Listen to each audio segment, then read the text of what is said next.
Blunder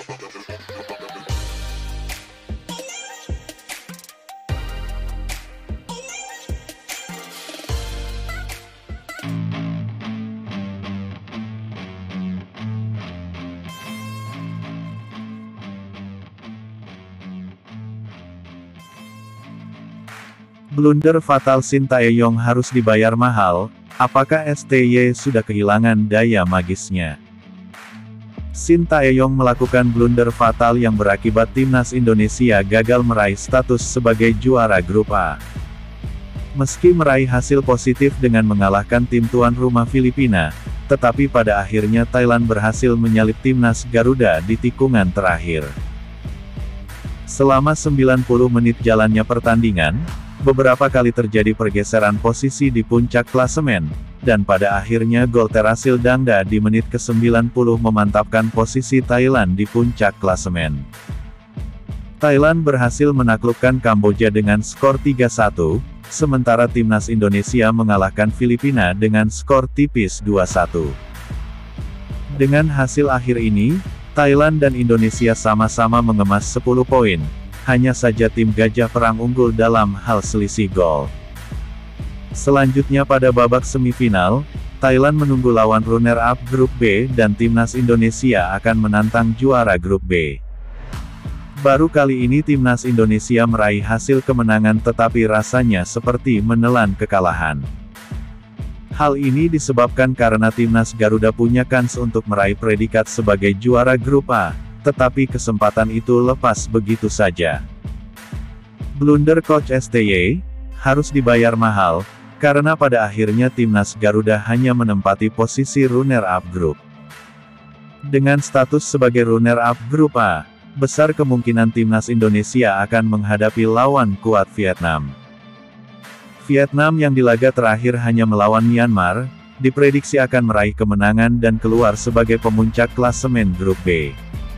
Andai boleh memilih lawan di babak semifinal, tentu saja pilihan terbaik adalah Singapura atau Malaysia, karena kedua lawan tersebut merupakan pilihan masuk akal. Lihat kondisi timnas Indonesia saat ini yang kurang ideal. Melihat performa timnas Indonesia dalam 4 laga babak penyisihan grup A, kualitas skuad asuhan Coach STY masih di bawah tim asuhan pelatih Park Hang-seo.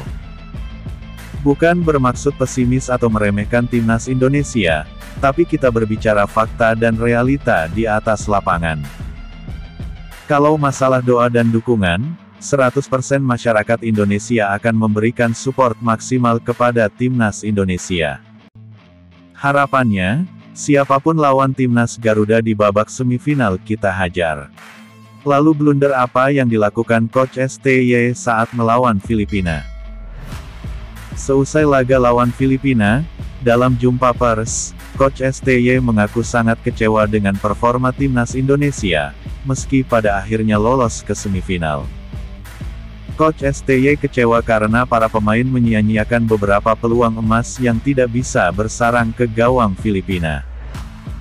Coach STY juga kecewa berat, ketika melihat momen Ricky Kambuaya tidak memberikan umpan kepada Ilija Spasojevic. Ricky Kambuaya terlihat egois, ingin memaksakan diri mencetak gol dengan melewati pemain Filipina. Tetapi usahanya tersebut gagal, padahal posisi Spaso berdiri bebas. Andai Ricky Kambuaya sedikit saja menahan rasa egoisnya, dengan mengoper bola kepada Spaso, mungkin hasil akhirnya akan berbeda.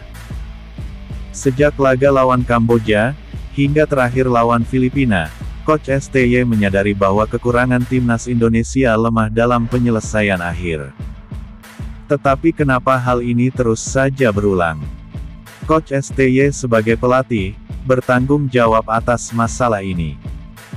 Seharusnya ia memberikan porsi latihan lebih dalam hal finishing. Beri porsi latihan khusus soal penyelesaian akhir, semua pemain dari bek hingga penyerang diberikan menu tambahan ini. Hal ini perlu dilakukan agar pemain bisa menemukan feeling yang pas, ketika melakukan eksekusi penyelesaian akhir di pertandingan resmi. Sehingga pemain skuad Garuda tidak membuang-buang peluang emas yang didapatkannya. Tercatat di laga lawan Filipina, ada 3 peluang emas yang seharusnya tercipta, 99% gol, yaitu peluang emas milik Dendi Sulistiawan, Fahrudin Arianto dan Egy Maulana Fikri. Blunder Coach STY lainnya, tidak efektif dalam melakukan pergantian pemain. Dalam 2 pertandingan terakhir, pergantian pemain yang dilakukan Coach STY tidak memberikan dampak positif dalam permainan tim.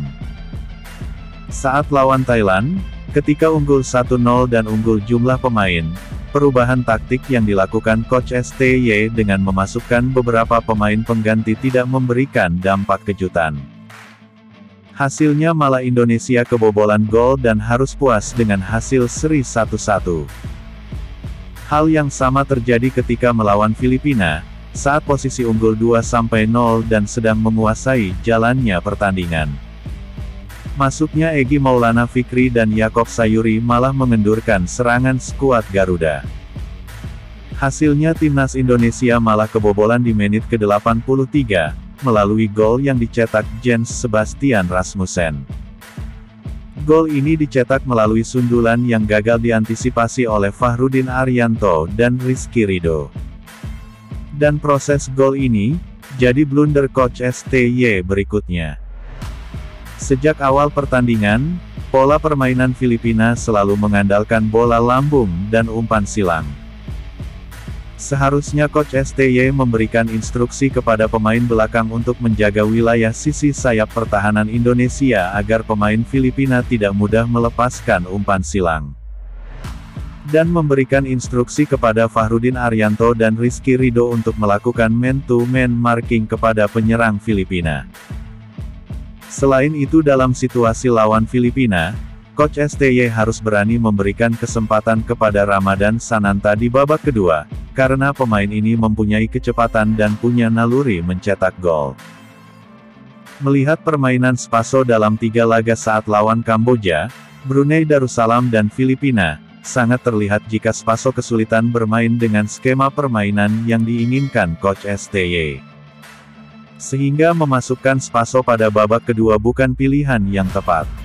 Spaso bukan super sub yang bisa mengubah jalannya laga di babak kedua. Apakah Coach STY mulai kehilangan daya magisnya sebagai pelatih timnas Indonesia, sehingga ia tidak bisa membaca situasi permainan dengan baik? Hal ini tidak boleh terjadi di babak semifinal. Selain karena blunder Coach STY, para pemain juga ikut andil dengan raihan status runner-up grup ini. Pemain timnas Indonesia masih sering salah mengumpan dan terlalu egois. Seringkali pemain Indonesia kehilangan momentum dalam mengumpan. Sehingga bola dengan mudah bisa direbut pemain Filipina dan menghasilkan serangan balik berbahaya. Coach STY harus segera melakukan evaluasi dan perbaikan segera jelang laga semifinal, agar segala kelemahan dan kekurangan bisa diatasi dengan baik. Kesalahan sekecil apapun yang dibuat oleh pelatih maupun pemain saat laga semifinal bisa berakibat fatal. Siapapun lawannya nanti di babak semifinal, pelatih dan pemain Indonesia tidak boleh melakukan kesalahan. Mudah-mudahan timnas Indonesia bisa melaju ke babak final Piala AFF 2022.